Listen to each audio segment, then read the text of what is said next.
have learned so much over the course of the past 2.5 years. I lost my breasts the first time, and I knew that was coming and that was okay.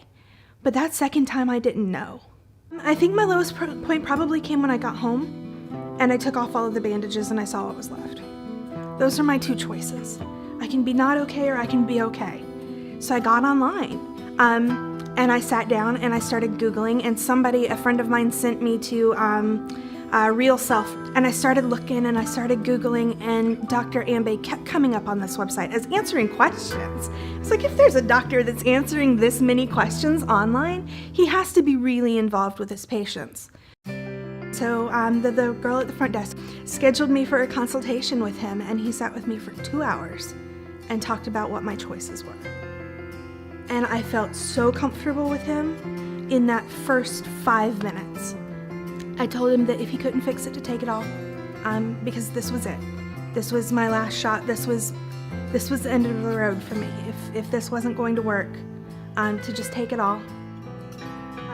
When they took off all of the packaging, and I looked down and I went, shit. He fixed it. And we got home after they released me from the hospital. And I stood in the bathroom in front of that mirror that I stood in front of 20 months ago and sobbed at. In tears again, because I looked like me. And for him to be able to do that was amazing. And I have these amazing curves that I didn't ever think that I was gonna have. I love it, it's fantastic. I wear things now that I never thought I would. I ordered myself my first bikini this year.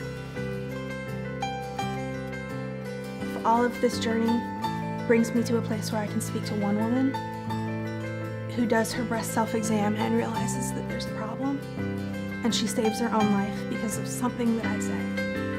All of this is absolutely worth it.